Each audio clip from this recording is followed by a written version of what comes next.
Okay, good morning, afternoon, or evening, depending on where you're joining us from.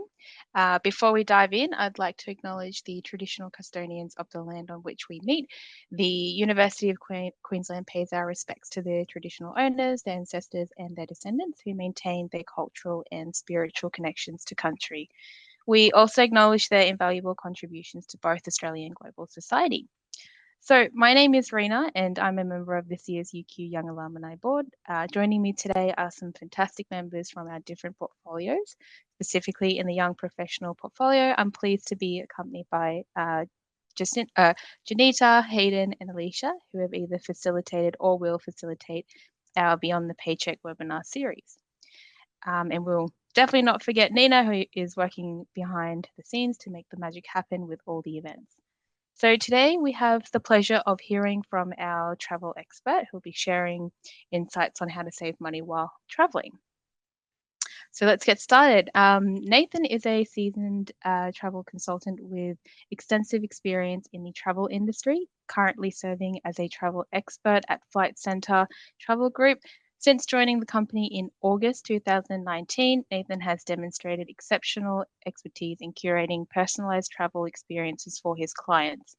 Please join me in welcoming Nathan, and don't forget to submit your questions via the Q&A function, and we'll have questions at the end.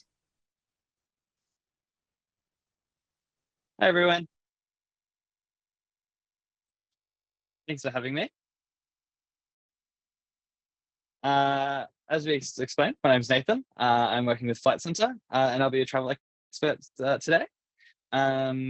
Just something it's all going cool. Perfect. So a little bit about me and who I am.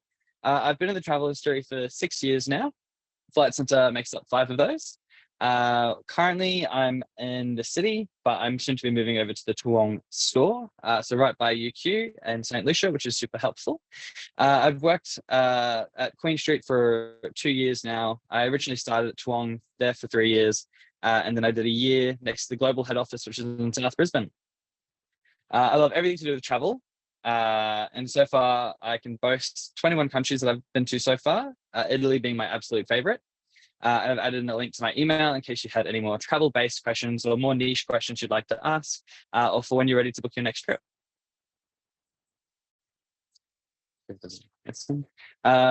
Bit about my travel history and where I've been, where I'm going. Last year, I did a cruise to the South Pacific, specifically Vanuatu and New Caledonia. Went to a festival in Bali, which was absolutely amazing, and I visited some family that I have in New Zealand. This year, even though we're now only halfway through the year, I've had 3 trips already. I'm very lucky. I went all around America. I went to Thailand for work, and I had a beautiful wedding in Singapore that I attended. Next up for me, I'm going to be doing some skiing in Queenstown, as well as I want to be doing a tour of South Korea, specifically the Intrepid Foodie Tour. Now, the biggest question that we probably get is, why should I book with a travel agent? It's a really good question, because for a lot of people, they book their own travel, find it useful themselves. They've never really had a problem, but it's more or less for if there are problems that do happen, we're there to fix it for you.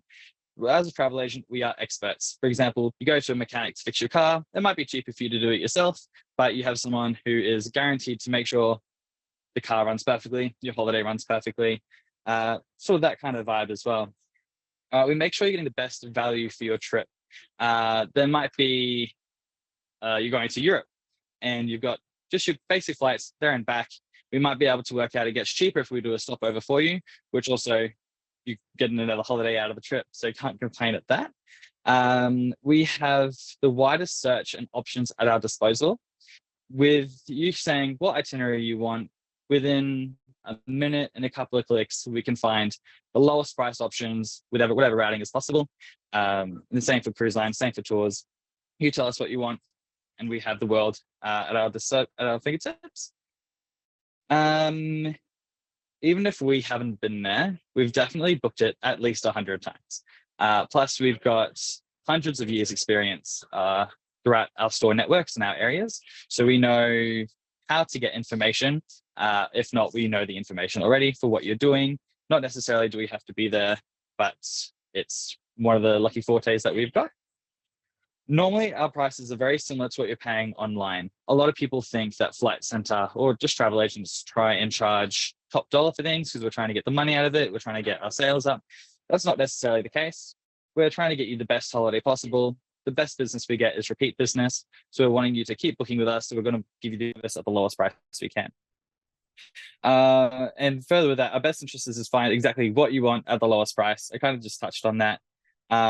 Yeah, we're not charging you for the sake of it. We're charging you for what you're wanting and offering you everything that you might like and working alongside you to get the best options.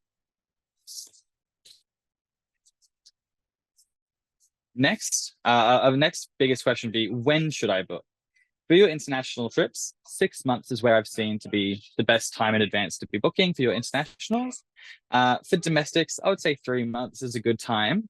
I've put in a note here saying, unless you're going to like an event, a concert, or anything similar to that.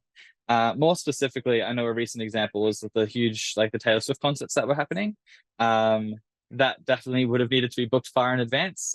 Even within a couple of months before departure, hotels were either booked out or charging top dollar for a room that would normally be a couple of $100s.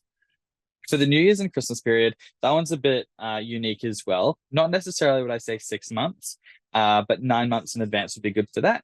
The price may go up, price may go down. With Flight Centre, we do have price drop protection, which lasts 30 days from the day you've booked, as well as if we booked you a hotel and it does drop in price, a lot of the time we recommend booking a refundable rate. So we can then maybe cancel that and apply those funds to a lower rate and refund you the difference, or book more things with the funds that we've got left over.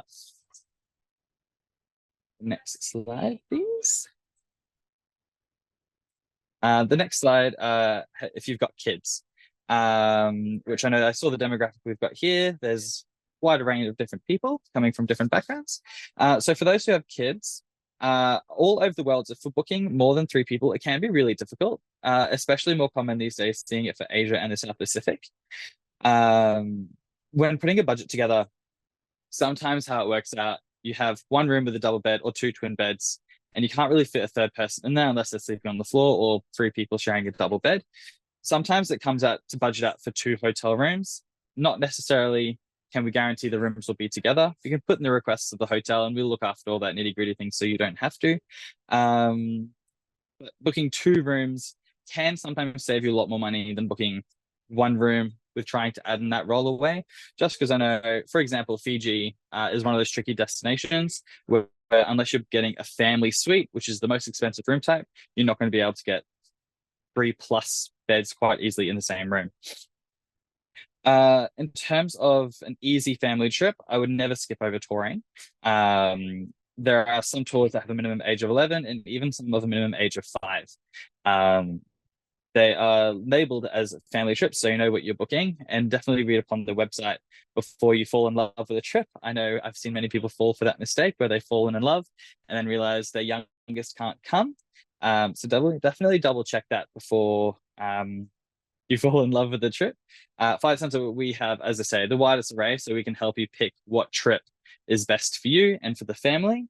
And even if you find a trip that you have fallen in love with, we can tailor make a package so your 5-year-old or younger can go on that trip as well. When you're booking flights, just a in case tip is if you've booked young children or even kids, make sure they've got a kids meal. Because I know that a lot of the family members I have, the young ones, don't really want the adults meal. They want something easy like a sandwich, or they want something like chicken nuggets or fish fingers or something like that. So your kids meal can provide for that, but normally that's automatic and comes in already. With the taxis and pre-booked transfers, a lot I'm seeing these days don't include a car seat, and that can be really annoying, if not impossible to travel with if you've got kids. So I recommend with the kids luggage that's allowed on the flights, you can bring in your baby seats, your booster seats, your car seats for the kids as well that you can travel with. I'd recommend having that, as well as you have about 20 kilos, give or take, the airline that can help you bring stuff for the kids for the travel as well. If you've got any more questions about that, you're welcome to leave them below and I can answer them at the end too. The next slide, cash or card. Flight Centre partnered with Travel Money Oz. When you book with Flight Centre you get your booking number. If you get your agent to write their employee number as well, if you take that into a Travel Money Oz, they can actually get you discounted travel currency rates than just your standard rates. They would give you, or maybe even cheaper than what the bank would give you. So you're just getting more bang for your buck. In terms of what to use overseas, cash or card, cash is still really popular in 90% of the world. I'd recommend budgeting about $70 a day, which I've gotten the breakdown here, what's included in that. For example, your activities, the ones that you haven't booked, public transport, hotels, and basic shopping. Even if you're doing a tour, I'd still recommend bringing cash with you. There's nothing worse than when you go to a restaurant and it turns out they don't split the bill. So then you have to get everyone's bank details or awkwardly hand them cash and you don't have the exact amount. So if everyone kind of chips in cash, they can give out the change if needed at the restaurant, saves that kind of awkwardness. If you do decide to use a card, Flight Centre do recommend the Travel Money Oz personalized cards. The benefit of that is that you don't have to have it linked to your bank account. Because if your card was to get swiped or to get stolen, that's going to be directly linked to your bank account, which is not ideal because they could steal more money than what was just on the card. Whereas if you have a card like Travel Money Oz, it's separate to the card that you would normally use at home, and therefore they can only maximize the amount that's on the card itself. You can also swap between currency on there, which is awesome. I think they've got 9 different currencies. And by the end of it, if you still have leftover currency, just transfer that back to Australian dollars and use it like a card while you're here. It's also good being a personalized card. So you can use it, for example, holding a bond for the room, picking up a hire car, and different things like that. The next question that we get is, how do I handle my phone, getting a SIM, all that sort of thing with data? For short trips in more westernized countries, Wi-Fi is really easy attainable. So if you're not staying too long, you can connect to Wi-Fi's in, like there's McDonald's obviously everywhere, Starbucks is everywhere, 7-Elevens are everywhere. You can easily connect to those ones. If you're planning on using Wi-Fi in a less westernized country, I would definitely see what is the most common provider over there. For example, I know Vodafone is the main carrier for a lot of different countries. You can kind of connect to the plan when you're there. The telcos here in Australia are not too favorable for using international plans. I've experienced, like they might charge you $10 for 1 gigabyte per day, which is very expensive it can get to. When I've been to Thailand and America and even the UK, I would go to the airport, get a SIM card that's prepaid there, and just use that till it runs out. And then you can either top it up, get rid of it when you're finished. I think that was all those points.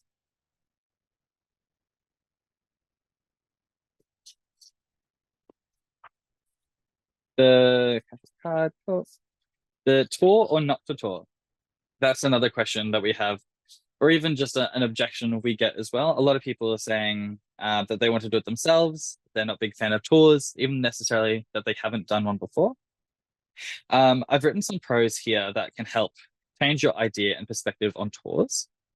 It's not necessarily, you're not going to be handheld all the time. I know that's a big fear that people have, or ick, you could say.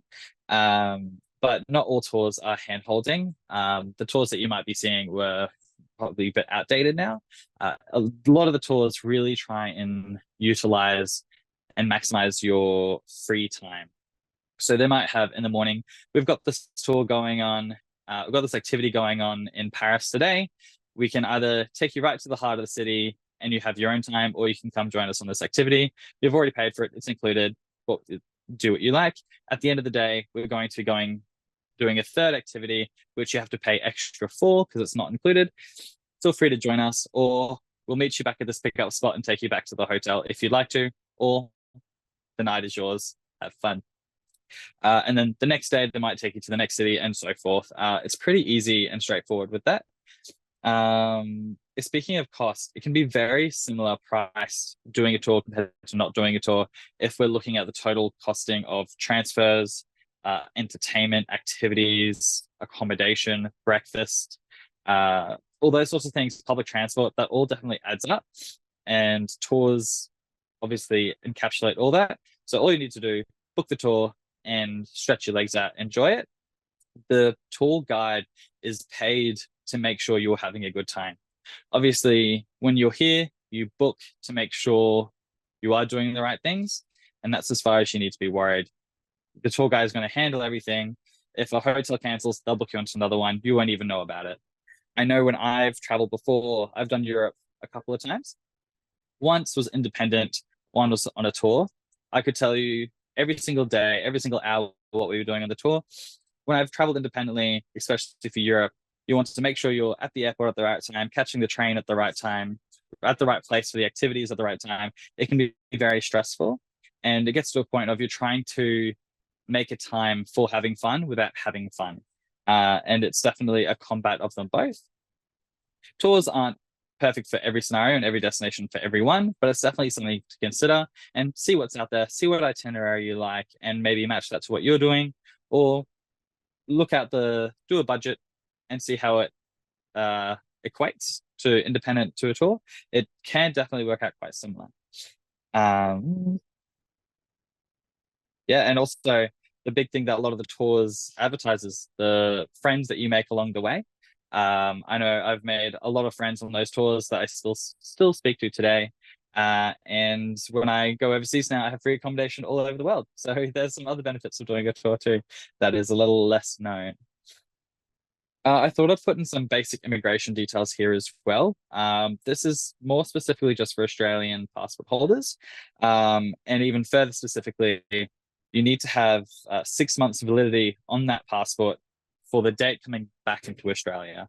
So if you're leaving Australia in December and your passport expires in April, but you're coming back in February, you won't be able to travel. You'll be denied boarding either leaving Australia or coming back to Australia. That can be a huge problem you'd want to avoid. So if you're traveling in December, you would want your passport to expire no earlier than July to have it safe. The passports we've seen as well, expectations for that is they are starting to increase the pricing of passports. Common trend is every 6 months. So as soon as you know you're going to need a passport, try and get onto that sooner rather than later. It'll last 10 years just before you get that spike of price increase as well. Smart Traveler is such an awesome website to have a look at. It's got general information for everyone, for all countries in the world, about areas to avoid, what you need to bring, if there's any health or security problems that they've got overseas, different things like that. So have a look at that. When it speaks about visas and passports, it's more specifically talking about Australians because it's an Australian government website. But it has a wealth of information that I recommend reading upon for every place you're going to. For America, there's the ESTAs, and for Canada, there's the ETAs. Mandatory to have, even if you're just transiting the country.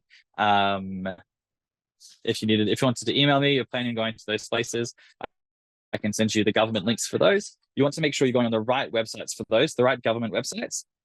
Obviously, identity theft is a huge problem in America and Canada. So if you are on the wrong website, you might be paying a lot more for it, or the same price for someone else to now do it for you, and they've got your information. You want to avoid that at all costs.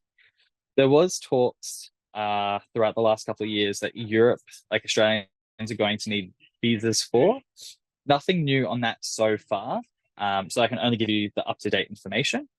For Australians, currently, we can be in the Schengen area, or each individual country, a maximum of 90 days per every 180 calendar days. To put it simply, 3 months for every 6 months. And just lastly, I thought I'd add in some fun tips, just so everyone knows for travel. Just some other ways of thinking about travel to best maximize your wallet, so you're saving money. Trains over planes. A lot of people think planes are easier, for example, in Europe. They can be, but it's important to know you do have to still get to the airport 2 to 3 hours before the flight. With trains, you could probably safely do it within 45 minutes. Sometimes they take about the same distance if you're going from one country over to the next. And it can be a lot cheaper than planes as well. Plus trains, you have your bag included. Planes, not always. It's also a really good way of seeing the country as well. A lot of the times you might be in tunnels or between two divots in a hill, but train stations are a lot cooler than airports, from my experience. The next step would be about to do with cruising. Everything is included with a cruise. If you go on a cruise and you've paid for it, there's nothing more you really need to pay. You've got your buffet breakfasts or buffet, all meals are included. You've got your accommodation unpacked once. So if you're going to a few destinations, you only need to unpack your suitcase once. That's the difference between a cruise and a tour or doing it independently. You got your week or longer sorted. It's pretty easy for that. Plus, easy access to drinks when you need them. You got pools, movies, spa, all that included on the ship. Plus, your shore excursions. You arrive at the port and they'll take you straight into the city. They'll have activities on that day that you can sometimes pre-purchase, have included for free already, or do your own thing. It's working those things out as well. Considering other airports, if you do decide to fly, for example, comparing, instead of flying into London, you might want to fly into Paris or Amsterdam and just do the Eurostar across. Paris can be a lot cheaper, so can Amsterdam than London, because London's got the Great British tax, which sometimes is unfavorable. Similar to that, Milan is Italy's second biggest airport. Flying into Milan can sometimes be a lot cheaper than Rome. Sorry, one second.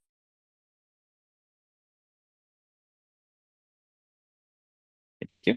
And for example, even California, flying into San Fran not only can be a lot cheaper than Los Angeles, but immigration is a lot easier to do in San Francisco. LAX being one of the busiest airports in the world, doing immigration there can take hours. I know for me, I went off season. It still took about an hour, hour and a half to do. Whereas San Fran, there are still direct flights from Brisbane and Sydney, which makes that super easy to get to as well. And sometimes it actually saves you a lot of money. And San Fran's a pretty nice destination, I've got to admit. Lastly is information about round the world tickets. Round the world tickets, I'm seeing these days are costing about $2,500 to $3,000, and you can hit off somewhere in Asia, somewhere in Europe, and somewhere in any of the Americas back to Australia. Now that $2,500 to $3,000 can give you either transit in those places or a couple of days, couple of weeks, couple of months. However you'd like to do it, you let us know and we'll put it together. So $2,500, let's say, for the around the world, and flights to return to Europe might be $2,200. So yes, it might be $300 more, but $300 is a cheap ticket to Asia and America. Something definitely to consider. It's all about maximizing the best value.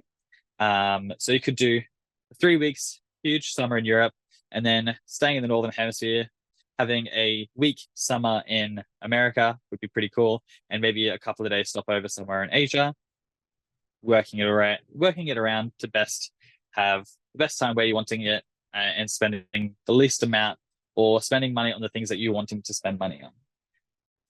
And that's basically it. I've got my details at the last slide just here, as well as I've got a travel agent Facebook page that I'm going to start being more active on, and get engaged with the Toowong UQ St. Lucia community. So if you've got any questions, you're more than welcome to send me a message through there, or send me an email. Amazing. Thanks so much, Nathan. I'm going to jump on and do the question time for you now. So we've had some really good pre-submitted questions in advance, and also some that have come through live. So the first one I just wanted to clarify on was Brooke had asked about the budgeting per day. You said $70 per day. Is that per person? Is that for a couple? Or would you advise more for a family? $70. That's a good question. I would say $70 per day, per person. If you've got a couple, you could probably budget to be maybe like $110 per day. As I said, it covers things like your non-booked activities, your meals, souvenirs is what I know I normally spend my money on, and like public transport. Obviously it sounds like a lot of money, but some days you're gonna have a cheap meal, some days you're gonna have like an expensive meal or a nice experience instead of just like something cheaper. Exactly. No, it's great to have a baseline of what we should be looking for each day. Another question that's come through is, can I use frequent flyer points when I'm booking via a travel agent? With some travel aid, I can only speak for Flight Centre, Yes. and my knowledge I've got here. We can help you use your points to upgrade your ticket. We at Flight Centre can't use your points to book flights or book components of the journey. But if you let us know you're wanting to use points to upgrade, we can put you on upgradable fares, and you can still use your points elsewhere. We just can't use them to book flights. No worries. I think your internet might be cutting out just a little bit for us, but we'll still kick on to the next question. So obviously you've done lots of traveling, which is really, really cool to see. What would you say would be the most challenging travel experience, and how did you overcome that if you've had a little challenging moment while you've been away? I think one of my most recent trips was to America, and I had my flights to Los Angeles. To save some money, I went via Sydney, which was definitely an experience. Going from domestic to international with suitcases, it can be a bit tricky. I managed to do it, but one of my 2 suitcases that I had didn't manage to come with me. And it was freezing in America. So luckily I had my travel insurance, which I'd recommend everyone getting for all over the world. And because I had travel insurance, I was able to buy warm clothes, chargers, phone, and basically everything back. And I was able to claim everything and got all my money back. So it's almost like my bag did end up coming back to me after it was delayed. I think it took 5 days. So luckily I was still in the Los Angeles area. I was jumping from I think it took 7 or 8 days, because I was jumping between different hotels just to see what the different hotels would be like. So it was hard getting in contact with the airline every day, hey, I'm going to this hotel, hey, I'm going to this hotel, and never really knowing when my bag is going to be dropped off. But I got it back. Luckily, booking with Flight Centre, I was able to contact the airline really easily. I would say through the agent, but I've got friends obviously in Flight Centre, so I'd contact them. Friends in high places. Yes, exactly. And I was able to get my bag back. So I had all my comfortable clothes as well as new clothes, new charges, so those things as well. So travel insurance definitely saved that journey, which is good. It sounds like it saved you quite a bit of money. Yeah, it definitely did. I probably paid $300 for that policy, and I probably spent about $1,000. Probably didn't need to spend about $1,000, but I had a little bit of a shopping spree, as any normal person would. Awesome. So a couple more questions that have come through. So first one, could you just clarify again what the best airports to fly into are? So remember you saying San Fran instead of LAX or Los Angeles. What were the other ones for our viewers? So it's reconsidering, similar to maybe the same states or same countries, but changing it slightly. So for example, there was Amsterdam and Paris instead of London. I know Barcelona can surprisingly be a lot cheaper than Madrid. Dubai, or actually Qatar instead of Abu Dhabi. Singapore is one of the cheapest places to go via, or to break up the tickets from Australia to Europe, instead of looking at maybe Thailand or Japan, because Japan's very expensive, because it's so popular at the moment. San Fran instead of Los Angeles, and even I'm just looking at the map I've got over here to see where else might be good. And even New York, they've got about 3 different airports. So I would have a look at, I don't know, some websites might only show up for one airport. So double check and have a look at the other airports like LaGuardia, Newark, not just the JFK airport. Amazing. And then fact or fiction? Is it actually cheaper to fly on certain days of the week, or is that just travel lore?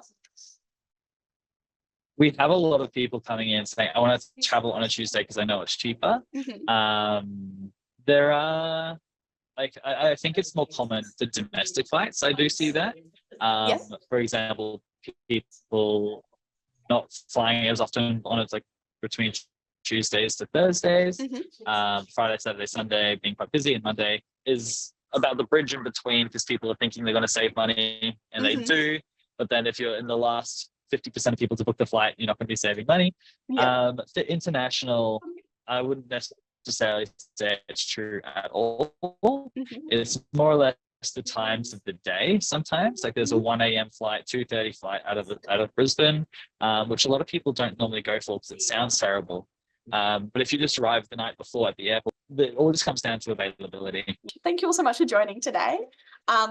Like I said, the reminder that we've got an event on the 1st of August, which will be our last Beyond the Paycheck webinar. And I look forward to seeing you all there. Thank you all so much for joining.